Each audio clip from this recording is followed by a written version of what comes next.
First Ethan testifies, then he pleads guilty, then he has a trial, and now he's sentenced to life in prison. Now, Jennifer Crumbley, the mother of Ethan Crumbley, has her first trial, charged with manslaughter. This is separate. These are separate trials because of what the prosecution and their attorneys want from them. So, if you don't remember, 2 years ago, we focused in on Ethan Crumbley, the accused school shooter in Oxford, Michigan. He was charged with 4 counts of murder and was sentenced to life in prison. Jennifer and James Crumbley were both charged with involuntary manslaughter. Both of them deny having anything to do with this, when in fact the answers are laying right there in front of them in court. Now it's the mother's turn to go to trial. What's the latest? You're about to see a video that the jurors will hear in this case. Take a look.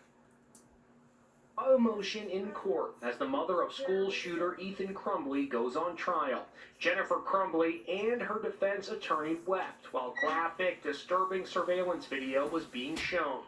Prosecutors quickly accused them of trying to influence the jury with those displays of tears. To have not just the defendant, her lawyer sit there sobbing. So I did not sob. I was not sobbing. And this is horrific. I've never seen this before. It's horrific. That's why we asked the court not to play it. All my eye makeup's still on. I checked my camera. I'm not having. I need to run to the bathroom. I need a break. Okay. Jennifer Crumbley was taken from the court in shackles while everyone took a time out to calm down. Jennifer Crumbley's 15-year-old son Ethan shot 4 students dead at Oxford High School near Detroit and wounded 7 others in 2021. She's on trial for manslaughter because she and her husband gave their son the gun he used in the shooting and were allegedly aware of his troubled state of mind. In a bizarre twist, Ethan Crumbley has become he who must not be named. The judge ordered that he can only be referred to in court as the shooter, or Jennifer Crumbley's son, out of respect for the victims' families who don't want his name said out loud. But defense attorney Shannon Smith apparently forgot. Ethan Crumbley used a gun and terrorized the Oxford High School. Then forgot again. That evidence is about about the shooter. This is the very first time in history that parents are being charged for killings committed by their child. Ethan Crumbley's father is being tried separately. His trial starts March 5th. We didn't see that video, but if we did, we would tell you. But I understood fake sobbing, fake tears. If you saw that horrific video, you wouldn't even see it. But not even the tears. I mean, the defense attorney and Jennifer were like sobbing. I couldn't even believe the sob. I mean, let's go back to when they were sobbing. The defense attorneys, Jennifer's defense attorney was all like, prosecutors quickly accused them of trying to influence the jury with those displays of tears. To have not just the defendant, her lawyer sit there sobbing. I did not sob. I was not sobbing. And this is horrific. I've never seen this before. It's horrific. That's why we asked the court not to. she asked the court not to show it. If you're going to ask the court not to show, then don't show it. This is common sense being reached. If the judge decides to show, then show it. But they don't get the permit, but they violate permissions. And even then, look at all this. He who must not be named. Look at all this. Listen. And wounded 7 and gave their son the gun he used. A bizarre twist, Ethan Crumbley has become he who must not be named. He who must not the be judge named? ordered that he can only be referred to in court as the shooter. What's going to happen? We say Voldemort. Death's going to come in and start terrorizing. We're going to say Ethan Crumbley. This is fucking America. We can say whatever we want. And the judge wants to block the fucking Oxford community from saying his fucking name. Ethan Crumbley. See? Nothing's happening. But people in Oxford may blast me for saying his name. It doesn't fucking matter. This is the United States of America. You can say whatever the fuck you want. That's a violation of the First Amendment. And you Oxford people, and for you judge out there,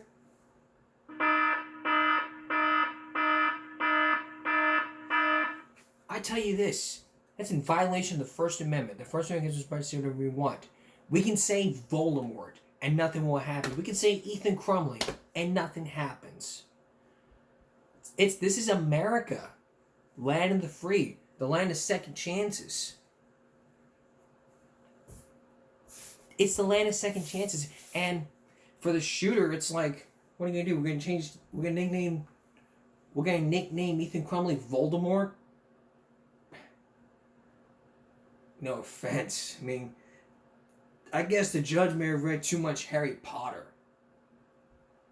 Yeah, but this school, but there's no but here. There's common sense and grace. You don't be sitting there saying, hey, let's just call him who was not being named after Voldemort. Oh my God. Oh my God, he who was not being named. Too much Harry Potter references. There's too much Harry Potter going on. There's too much Harry Potter going on in Oxford. Definitely that trial. Any developments come March, we're going to hear from the father. And then we might see the video. After the end of our special. His parents claimed he was a thief and a liar. But for most parents, the solution for dealing with him would be unthinkable. Did Dan Weber tell the whole truth about what happened? Stay with us. Before we conclude our special Dishonesty in America, and look at how people lie, cheat, and steal, let's look at that horrific video at that target practice that Jennifer and her defense attorney says do not show the court. It's chilling video of school shooter Ethan Crumbley at the firing range. Surveillance video captures the 15-year-old killer practicing with the 9mm handgun that his parents gave him for Christmas. An ATF agent testified Crumbley grinned as he pulled the trigger. Yes, he was definitely smiling when he was shooting the firearm, yes. Just 4 days later, he used the same weapon to kill 4 students at Oxford High School near Detroit. The disturbing images were shown to the jury in the groundbreaking trial of Crumbley's mother, Jennifer, the first parent to stand trial for killings committed by their child. Jennifer Crumbley also went to the range with her son. You can see him showing her how to operate the weapon. Later, she posted to Instagram, "Mom and Son Day, my first time shooting a 9mm. I hit the bullseye." A Secret Service agent testified that Crumbley drew on his experiences at the range as he stalked the hallways at his school. The shooter leveled the gun like if you were at a gun range and practicing. He choked up as he gave a harrowing moment-by-moment account of the murders. There's one girl who was, you see at the end of the hallway, the shooter puts the gun right to her head. During that testimony, jurors were seen crying. Ethan Crumbley's father goes on trial in March. And a repeat of this. We'll talk about this in March, in a couple months. So, that was a disturbing video to watch. And for her, and for the jurors, and for the defense attorney to sit there and tell the court, do not show this? This wasn't very disturbing, to say the least. But if it was disturbing, we wouldn't even be here. If it was disturbing, we wouldn't even be here talking about this. But for Ethan Crumbley, or you know who, I don't care what Oxford does to me. Hell, I don't even care. I don't care what the Oxford community will do to me if I say his name. I don't live in Oxford, Michigan. I don't live in Michigan at all. I mean, I really don't live in Michigan. But if I was in Michigan and they told me do not say Ethan Crumbley, and I did it anyway, they beat the crap out of me. Like if I said nigger, they'd beat the crap out of me. And I would never be a racist. That ain't true. That's true. I'm not a racist. This is true. I am not a racist. I was never a racist. I never was once a racist. I love every single person. God loves us. He made us who we are. Black, white, blue, yellow. It doesn't matter. God created us. God loves us all. So you just heard it. You really just heard it. You saw the video? It was not disturbing.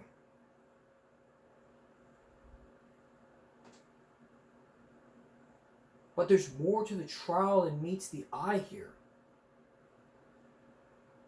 We are going to have more from... We'll give you more on the insight as it goes along on our next Throwback Thursday. Right now I want to conclude our series, Dishonesty in America. A look at how people lie, cheat, and steal, because we're almost towards the end here. We're almost towards the end of our special series. And the reason why we're calling it Dishonesty in America is it's not just because it's inspired by NBC News. It's a way to look at how people lie, cheat, and steal. We're going to review all of the information that we did during this broadcast. Now we're going to rewatch a Dateline segment that had one teenager, had a couple parents claim that he was a thief and a liar, stole something.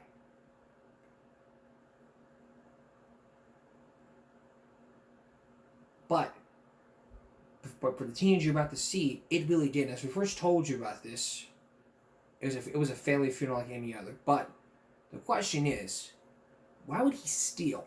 Why would he steal a car? Here's Ann Curry.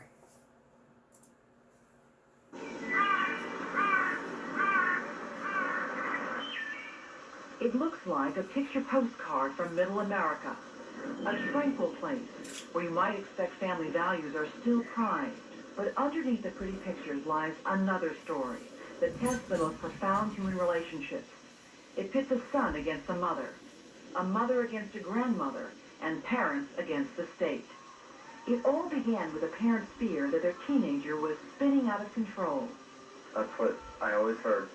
We can't trust you, we don't trust you. The lying and manipulating he was so good at it. Diane Weber, a parent in Omaha, Nebraska, says raising a teenager forced her to act like a prison guard. The scariest stuff was the razor blades and pocket knives. She says her son Dan was always so untrustworthy that she was reduced to frisking him. You're giving him a search before he goes to school, periodically. You don't do anything regularly with Dan, or he knows it's coming.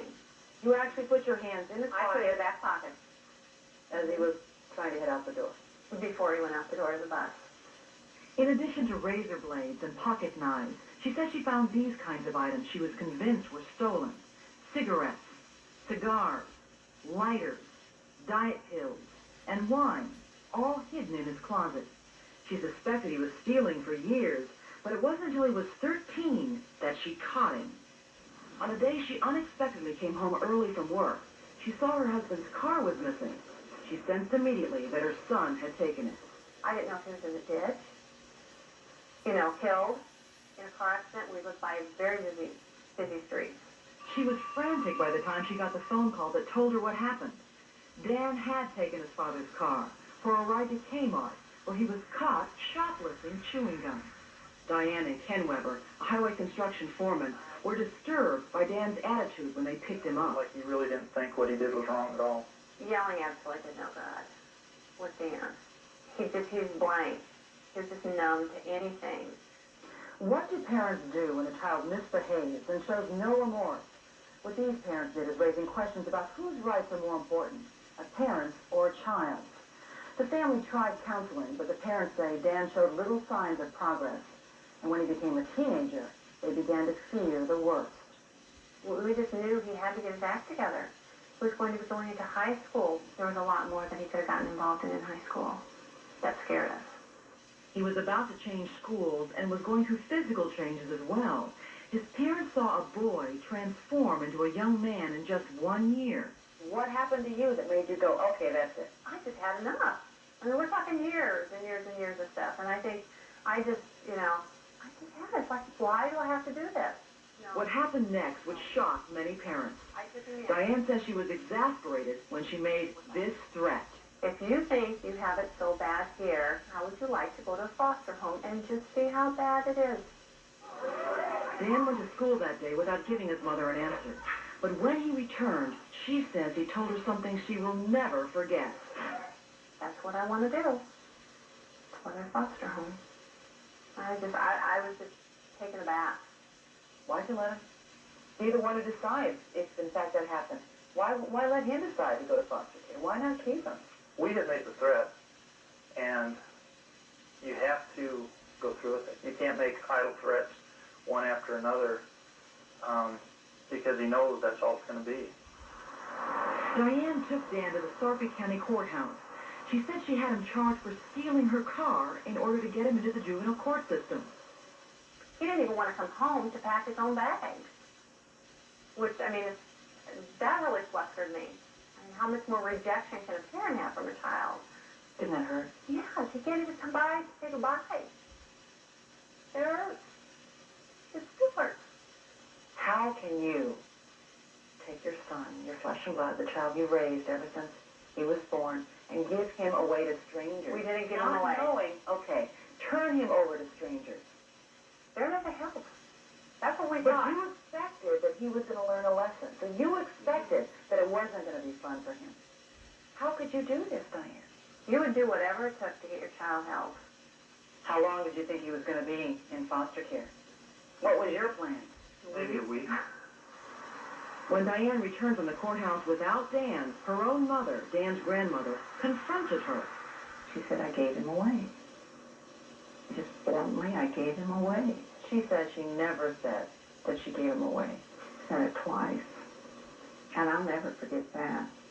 Dan's grandmother said she quickly left in tears and called his aunt, who found him sitting in an office at social services.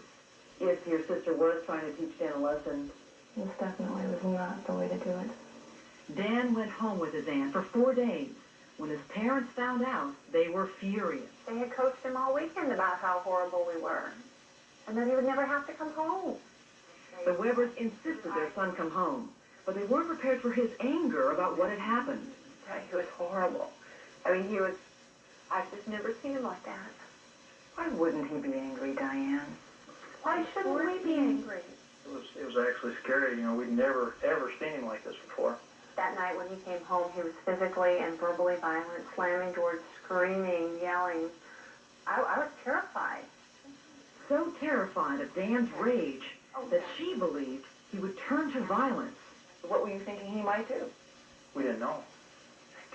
End up killing. I wasn't, mother. I was never so fearful for myself, but that's just, I think, a mother's thing. Check on your family. But I didn't know. I really thought that he would do something to Ken. The rage, the anger. For the next 2 months, Ken and Diane say they tried to work with Dan without any interference from relatives. But then, Diane discovered something she felt was sabotage. Supportive cards from relatives, secretly delivered to Dan by a friend. And it just was undermining everything we tried. Diane had had enough. After another argument, she called social services. Dan said he wanted out too. She dropped him off at the courts again. He was 14 years old. That was the last time Dan and Diane had spoken face to face. That was 3.5 years ago. How could a mother and son have reached such an impasse? The mother tells one story, the son tells another. My mom said once to me that she would never be able to trust me until I proved her wrong. She never gave me a chance to prove her wrong. Dan says his mother was always too strict with him, but summers were worse, because while she worked, he stayed home by himself. And my mom left me a list of chores to do all day. I had to keep the curtains closed. Couldn't answer the door. Couldn't answer the phone or talk on the phone. And you couldn't go out and play with friends? No. And nobody came over? Nope. I didn't have people over. And then one day I found my dad's car keys. So I kind of took off. And you ended up at Kmart? I got caught for shoplifting a pack of gum. What was going through your mind? I was happy. I was going out and doing what I wanted to do. This was the first time you did anything wrong? Pretty much, I feel. Dan says he bought most of the things his mother says she found in his closet with money from his piggy bank. He says the razor blades were harmless tools for an architecture project at school. And his pocket knife? That was a gift from his father for Boy Scouts. I got $2 a week for allowance every week. And every week usually it went into that piggy bank. Dan admits acting up when he was younger, but said it was normal teenage stuff. Yes, in school I did act goofy and Did you have behavioral problems? Did you misbehave? occasionally, yes. Such as doing Like all little kids do. Dan Weber has a completely different version of the day his mother threatened to send him away. He says a battle broke out when she searched his pockets and discovered money, which she had forbidden him from taking to school. It's $2, and she found it, and she pretty much flipped out about that. What did she do? She got really angry. I broke one of her rules. She yelled at me, slapped me. But Dan says he never said he wanted to go to foster care. I said, I don't know. And I guess she took it as a yes. Did you No. possibly say yes? No, Why wouldn't you have said yes? I wouldn't have said yes. It's just not a question you'd ask somebody, especially your own kid. She just did it like nothing, like it didn't mean anything. That's what I felt, that she just didn't want me anymore. Dan went to a foster home for 3 months and then to Boys Town, a home for troubled children, for a year. It is New Citizen Day here at Boys Town. The young man who his parents say was such a headache not only completed the Boys Town program, but managed to achieve a B-plus average. This is your first son. Now he lives with his grandmother. She's always been the best person. But that's not the end of it. Although he left his parents' home years ago, there's someone in that house who he says he really wants to see. When he left their home, she was only 5 months old. But he can't forget her. He had a picture on his dresser, and everybody knew that that was his sister. His house parents at Boys Town remember Dan's fondness for his sister. You know, Halloween, I wonder what she's going to go as for Halloween or Christmas. There you go. Megan Weber is now 4 years old. She even has a little sister, almost 2, who Dan has never seen or met. Dan asked the court to allow him visitation with Megan, and the court ordered it. 1 hour a month supervised. But the Webers appealed the order. What are you so scared of? What's he gonna do? What's the worst? 1 hour could lead to unsupervised visitation. Then would Megan not come home one day? Would we find her in a ditch? This kid is dangerous. Why do you want to see your little sister bad enough to sue your parents? She's my sister. I mean, she's my family. I haven't had any brothers or sisters all my life. And then finally, when I have a sister, 5 months later, all this happens. Some people watching this might think that you're only pursuing this, trying to see Megan, because you want to get back at your parents. I really don't care what my parents do right now. They've started their new life, and I'm starting mine. Is Dan Weber a dangerous young man, or is he just a normal teenage boy who made some mistakes while trying to grow up? Why did you take him, Agnes? Oh, I love him. His grandmother is just one of half a dozen people who told us Dan has never been a problem. Dan never acted up. Even though he dropped out of school, he's studying to get his high school equivalency diploma, and he's working full-time at a hotel laundry service. He gave me no reason not to trust him. The deputy county attorney agreed. He was being a very good kid. He was following the rules. He'd been participating in therapy. He'd been doing everything the court had asked of him. This may all be true, but kids have been known to act one way in public and another way with their parents. But could Diane Weber be right about her son? Are there secrets lost in this family's past that can explain what happened to this mother and son? Somebody's lying here. I know Diane. That's why You or Dan are lying. So who's lying, telling the truth? When we return, secrets and the truth. Don't go away.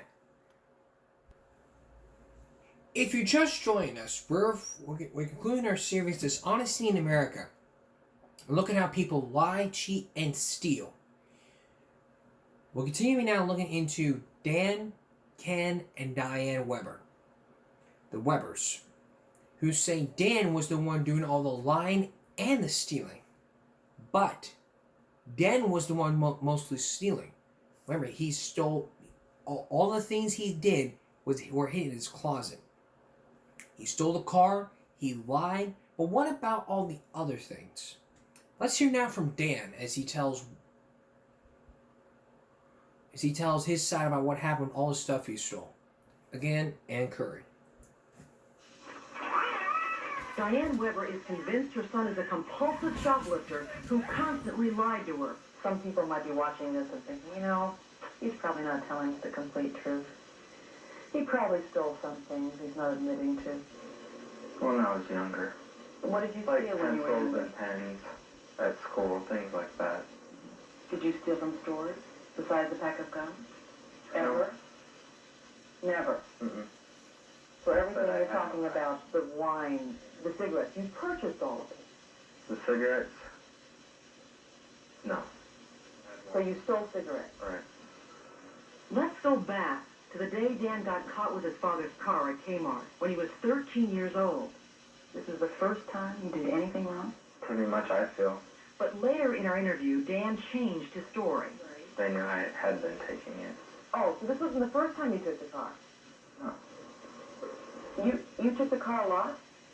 I remember 5 or 6 times. And how about that pack of gum he admitted to stealing from Kmart? I got caught for shoplifting a pack of gum. That's not true either. This lost merchandise document from Kmart says it wasn't a pack of gum. It was actually 52 packs of gum, a multi-pack found stuffed in Dan's pants. But it's still just chewing gum. How unusual was Dan's behavior?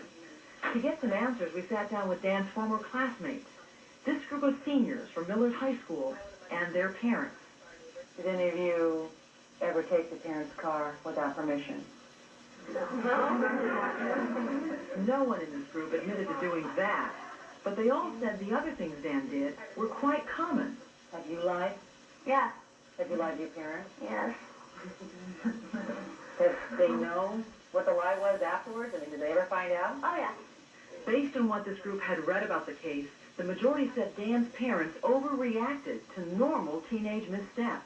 The last thing you can be as a parent of a teenager is rigid. Flexibility is the name of the game. Maybe Dan's behavior was getting out of control in his parents' eyes, and maybe they did just want to scare him by sending him to foster care temporarily. That still doesn't explain how they got to this point. Parents and a child not communicating for 3.5 years. You have stolen a couple of things from stores. Do you think that justifies what your mother did? No. I know people have done a lot worse, and their parents don't just throw them away. This wasn't the first time Dan felt his parents had given up on him. When you were very young, did you get a lot of attention? Hugs? Kisses? Not really. You can't remember a single hug? Mm-mm. From either parent? No. His story is remarkably similar to the way his mother remembers her own childhood. The word love was never mentioned in my household, and I never got a hug as far as I know. I mean, I have no recollection of any of that. Diane says there was not enough love in your home for her. She didn't get hugs. She didn't get kisses. She felt she wasn't loved. Diane had a hard time receiving love. You hugged her, you kissed her, she just didn't receive it? She was kind of untouchable. Don't touch me, leave me alone type of a person. Prickly pear. What really happened between Diane and Dan? To find out, we went back 3 decades to this house in Mapleton, Iowa, where Diane Weber grew up. She was one of 5 children raised by a young divorced mother. Her mother says back then, Diane was the one getting into all the trouble. She got uncontrollable. Uncontrollable, you said. The same word she uses to describe Diane. She was. She actually described you as being a troubled kid. She was my trouble. No, I didn't have any problems. But Diane admits she wasn't perfect. When she was 15 years old, she got pregnant. She was an unmarried sophomore in high school when she and Ken had Dan. You broke the biggest rule that there is really for a teenage girl. Tell her, buddy, it only takes one time. Diane says her mother was not supportive of her pregnancy, but Agnes insists she did help Diane. I was in the delivery room with her, holding her hand while she was having the baby. She may have been in the delivery room, Diane says, but only to make her daughter feel worse. While I'm being stitched up after an episiotomy, which I didn't even know what an episiotomy was, just put a couple extra stitches in there so this doesn't happen again. So, supportive? I don't think so. Oh my goodness, she said a number of things that she says you said. Oh no, none of that's true. See, and that's another history Diane has. Way back when she was just a little kindergartner, she would make up stories. Diane was a habitual liar from the time she was little. Relatives have to say something. I mean, they have to say something to make us, to discredit us. The more we looked into this story, the more confusing things got. From 3 generations of family members, we heard charges and countercharges. We heard graphic stories of brutal beatings, all vigorously denied by those accused. It became almost impossible to figure out the truth about the Webbers. But 3 years of abandonment. The deputy county attorney has this theory about what happened with the family. What the parents have said on the record is their child is dangerous.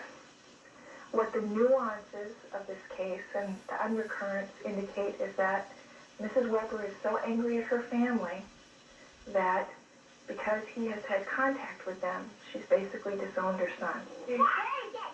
Stevens believes Dan has every right to visit with his sister Megan and is helping him pursue his lawsuit against his parents.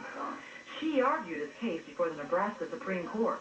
Are you sure you're not hurting her in the end by robbing her of her possible relationship with her older brother? What would hurt and confuse her more is to see him an hour a month against our wishes. What kind of failure are we setting Megan up for when the court can order her to do something against her parents' wishes? When Dan turns 19 in another year and a half, the courts cannot force the Webbers to allow Megan to see Dan. His best hope to see his sister is to reconcile with his parents. I'm willing to. They need to be willing to. I'd like to be able to talk to them, have a relationship with them. Is there some part of you that wishes that you were still home, that wishes that this never happened? My dad, everybody used to love my dad, all my friends, because he was the best dad. He bought me a motorcycle, fixed it up for me, let me ride it around. He says he misses you. He says he remembers great times with you. Oh, we had a lot of good times together. And he wishes he could have you back in his life again. Yeah. Do you want him back? If I knew he was well, yes. But at this point, I don't know that. You know, we did have a lot of good times growing up, but we also had a few times where he would look me straight in the eye and lie to me over and over and over again. In fact, Ken and Diane say if the law would allow them, they would terminate their parental rights. We've tried to. Why give up your parental rights? At least it would get us and our kids out of court. But we don't. But the Nebraska Department of Social Services won't let them do that. If you as a parent decide to have children, you do have a responsibility to care for those children. And as long as you can care for them, you need to be a part of that process. Come around. But for now, the Webbers say they no longer want to be part of that process. Even though their son hasn't committed any serious crimes, they feel it was just a matter of time. Those are the things that we tried to avoid by getting him the help when we did. We didn't want to get to that point. We didn't want to have him end up in jail for the rest of his life.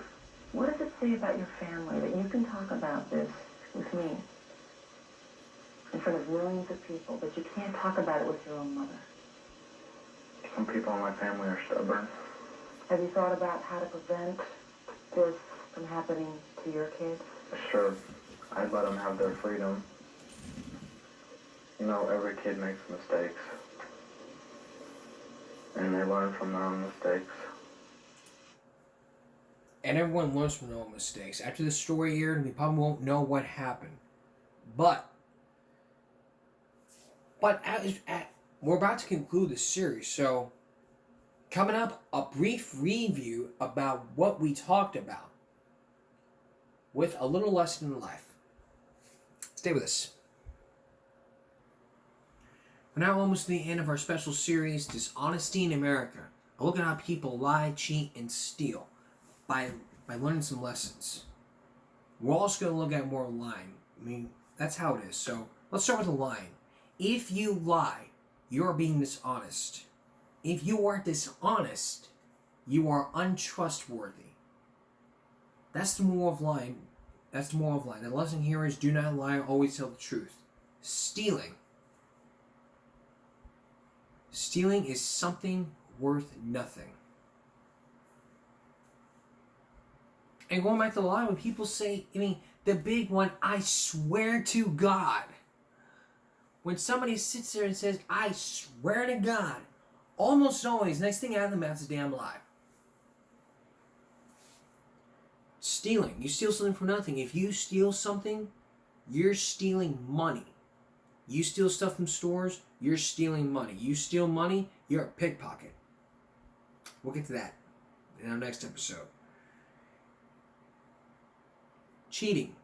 No cheating. No cheating on tests, and no cheating on your boyfriends, girlfriends, spouses, fiancés, boyfriends, girlfriends. You cheat on your girlfriend, it may not be pretty. Even if you think it may be a joke, it is no joke when you cheat on people. Even if you want to go on talk shows and claim like, I can't be the father because this lady cheated on me. Doesn't matter who cheated who. Cheating is wrong. Cheaters never win. They never even win. And even if they did win,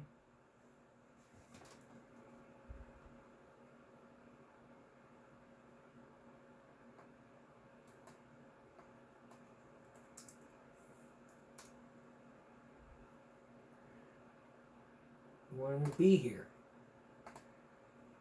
It's all part of academic dishonesty when people cheat. Alright, class.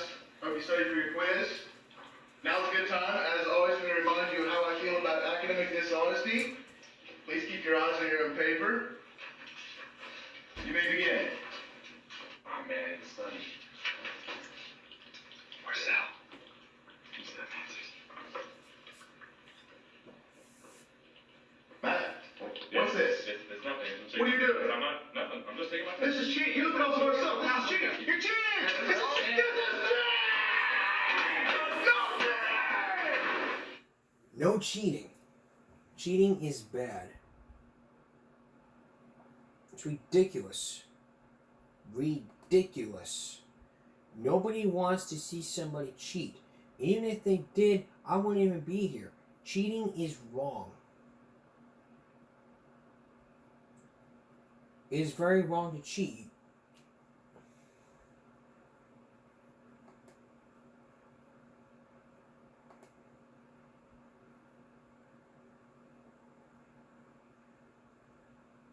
Again, cheaters never win. Especially when you're caught cheating. So that's the moral of this here.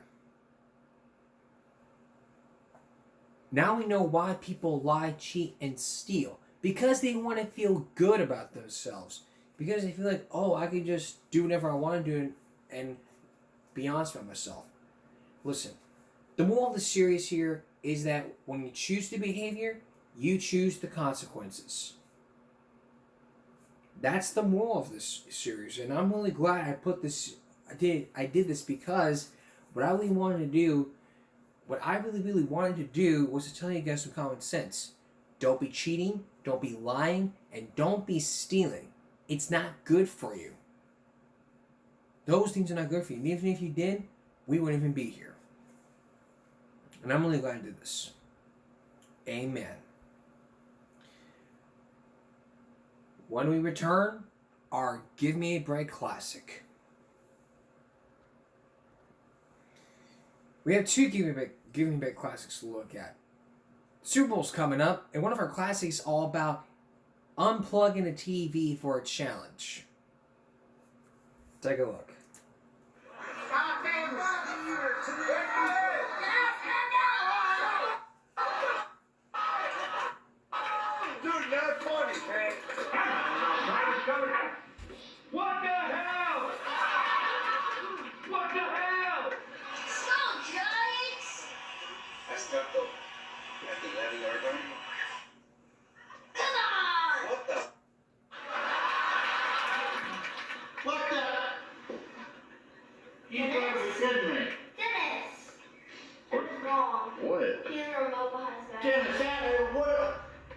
not even funny. I'm sorry.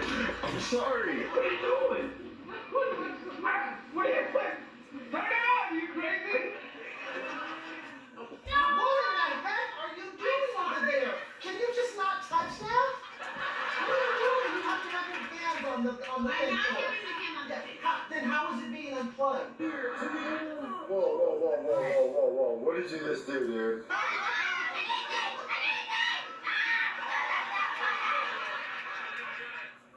Tyler! Seriously!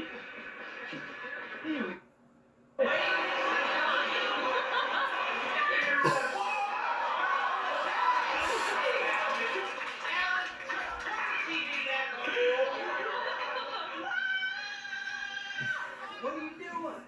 You see that Christmas tree out there? It's February. Turn this back on. It's February. You're not watching the game until you put the Christmas tree back where it belongs. Leave me alone.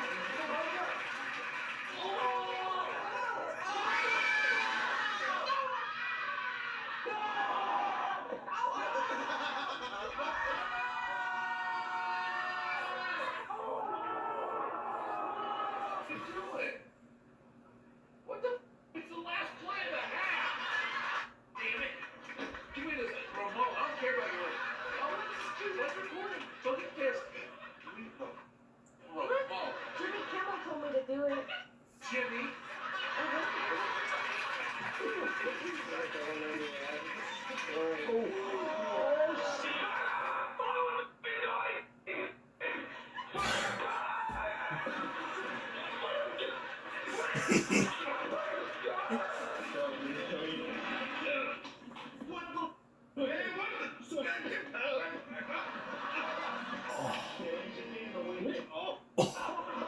Ooh.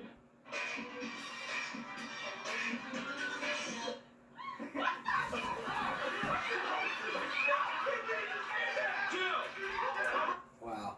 Great classic. Alright, now to our second Give Me a Break classic.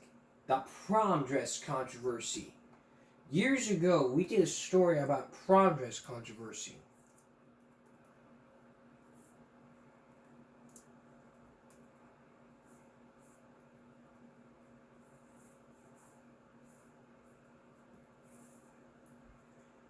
These stories ranged not just on social media. We focused in on one. We focused in on one at Shelton High.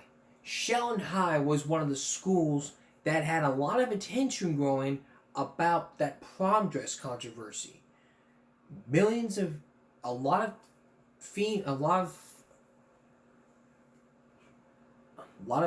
lot of women, female students, bought the dresses, and then when the principal came on saying that a dress code issue put in place about the Aldi's, it sparked controversy. I mean, take a look at this dress. High school girls spend months and hundreds of dollars finding that perfect dress. But now All these dresses. If you see these dresses, for the prom, with just 1 week left before the big night, now they're afraid they won't be allowed inside the prom at all. It is the prom dress controversy. the controversy just grows and grows. But what was really going on? Here's Josh Shyburn. Josh? And parents and students I talked to are angry. We've literally received dozens of emails, tweets, and phone calls from concerned parents and students that their child may not be allowed to attend the prom because of what they bought for a dress. Now, the dresses you'll see in this story are just some of the ones that we got sent. Are they inappropriate? You be the judge. It's a very big deal. I mean, people plan for months. It's an exciting time of year at Shelton High School. Prom is only a week away.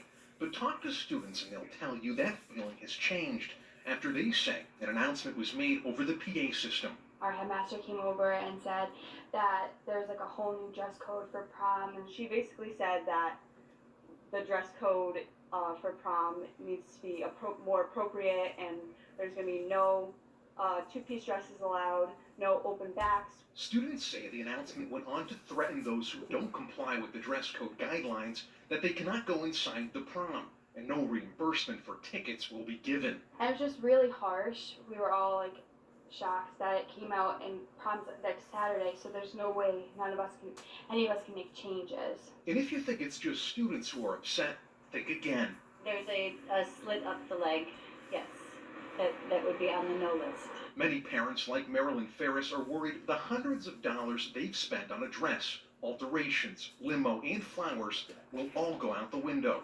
This is a picture of her daughter, Kristen, wearing the dress she plans to wear. Now, you know there are going to be people who are going to watch this story, yes, and they are going to say, well, you know what? A high schooler shouldn't be wearing a slit with the leg anyways. And what would you say to them? It is completely, if they saw it, they would completely agree that it's a very tasteful dress. There's absolutely nothing wrong with it. Now, News 8 did reach out to the superintendent and other school officials for a statement. They sent us this. It reads in part, "We made sure that guidelines were set well in advance of this event so that both students and their parents were aware of our expectations due to the fact that in years past, some very questionable dresses were worn by a few to prom. Now, we don't want to be in a position to turn anyone away at the door. We want this to be a safe and memorable evening for everyone." And we have that whole statement over on our website. That's at WTNH.com. Darren and Ann? And Josh, I understand when they're talking about those guidelines, they were talking about the student handbook that's given out at the beginning of the year, right? Hey, let's talk about the dollars and cents of this all, okay? Because we all know prom is expensive. So how much money are these teens and parents spending on these prom dresses in the night? Hundreds. I even met a woman who estimates her bill for her daughter this prom season has already come out to $1,200. And one teen told us her dress alone cost $400. Not cheap. Back to you guys in the studio. All right, Josh, thanks. We'll be watching what happens there. We still have some unanswered questions tonight, like if a student's dress is deemed inappropriate and they can't go, they're turned away, is the family stuck for the cost of the dress? If it's been altered, usually you can't bring it back. We'll see what happens. Everybody knows. It's just as simple. Why selling? Even the superintendent came on to sit there and say, it's a school thing, it's this and this, school event, blah, blah, blah, blah. And you know what's even worse? Dress codes. This and cheerleaders' uniforms. Leaders in Clearwater aren't cheering about a new uniform policy.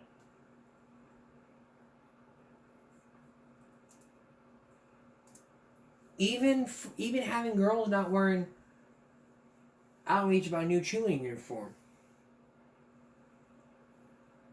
So what's really going on? Here's Carson Chambers.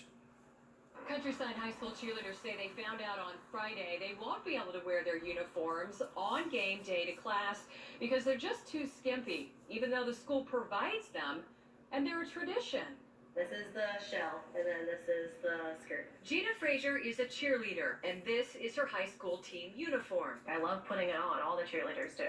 She wears garnet and gold to class on game days out of school spirit for Clearwater's Countryside High School. I've always wanted to wear my uniform. Like in middle school, I was so excited. I see all these like pictures on Facebook of the girls that I know that like would do. I used to do junior cougars. The 15-year-old just made varsity this year. She's only a sophomore, but the tradition she just started to be a part of might already be over. You hear like the remarks like, oh, why are they wearing that? I mean, well, it's a uniform. I mean, football wears their jerseys, softball gets to wear their like athletic pants and jerseys. Last game day, as Frazier and her teammates showed their talent and strength on the sidelines, they found out Countryside officials banned their short skirts in class. There's a dress code in place, and so if a school determines that a certain outfit is not appropriate, then they can ask a student to change or to wear something different. This might include athletic uniforms. The Pinellas County School District says dress codes can be tailored by school principals. There are other Pinellas high schools doing the same thing. The girls are there to promote the school. My daughter loves Countryside. She wants this to be a positive thing, and she wants to keep the tradition, and so do I. But Frazier's mom doesn't want her daughter to miss out on that tradition. She says she's clearly earned. They're gonna like rip off the button or something and then put Velcro and so it's gonna be down to here, so the skirt will be mid-thigh. So I think it's just gonna look silly. The Countryside Cougars have a game on Friday against Lakeland at home, but Frazier isn't sure what she'll be wearing to class that day. In Pinellas County, I'm Carson Chambers, ABC Action News. You thought cheerleaders' uniforms were just having a controversy? Well, take a look at these leggings. She's your average 17-year-old girl, developing a sense of style. Fingertip length.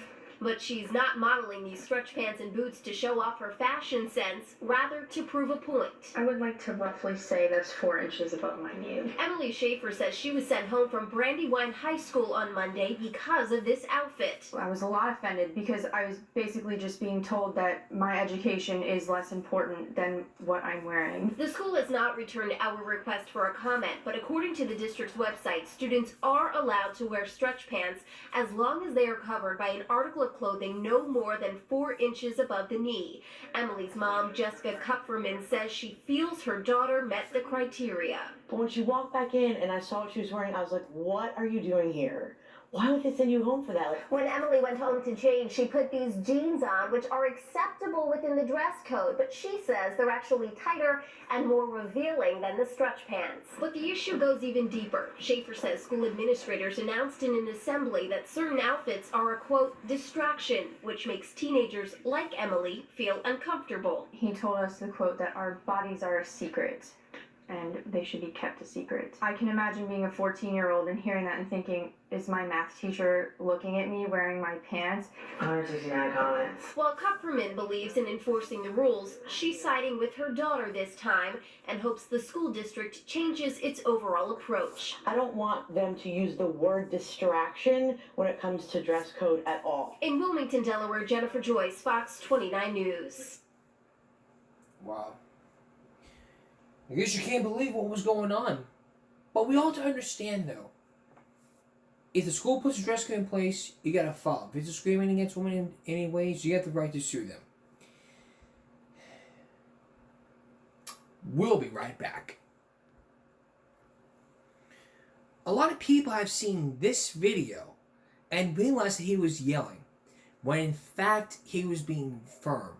You see, when you're yelling, you're raising your voice. But when you're being firm, you're gonna have that bass in your throat. It's like this. Go to your room. I mean it. Give me the remote and go to your room. Get what I'm saying here? Let's do it again, one more time. Go to your room. I mean it. Give me the remote and go to your room. That's the bass in your voice. Now, yelling is higher. Firm is lower. You're being firm. That's subject tonight's viral break. This person right here was mad, and a lot of people saying that he was yelling. But in fact, he was just being nice and patient. Take a look. You don't understand trying to drive this bus and all that little congestion right there on these roadways are incredibly stressful and dangerous. You guys are so obnoxious, not all of you, but you know who you are. You're so obnoxious and distracting to me, it's going to cause an accident. So listen, starting on Monday, when we come back from fall break, these 6 rows will be dispersed throughout this bus. And the ones that are really the troublemakers back here that are creating all the chaos, and you know who you are, because I'm looking right at you, you're going to be sitting in the very front seat where Mason's sitting right now for the rest of the year. Not 3 days or 4 days. I've said this every day since school has started. We're like 8 weeks, 9 weeks into the school year. It's ridiculous. Hey, you know what? Immaturity is shining, Matthew. I'm pleading with you every day to behave. I'm not tolerating it anymore. One more outburst from your mouth, I'll be calling your parents, and you won't be riding this bus. You'll be suspended. Just like yesterday, I don't know who took your glasses off, but a few days before that, one of you guys took a phone from her, and that person was suspended from riding the bus. I'm not fooling around with you guys. I'm going to start calling parents, and I'm going to start writing you up, and I'm gonna get you suspended off this bus. And after 3 suspensions, you're off this bus permanently for a year. Your mamas can take you to school. I don't care. It's too distracting and too dangerous. I've never had a group behave so disrespectful. Yeah, go ahead and roll your eyes, Tina. You're one of the ones that are very disrespectful when somebody's talking to you. I'm sure your parents appreciate that. That's Game Break for this Friday going to Saturday. We'll see you again for Game Break Saturday night. Good night.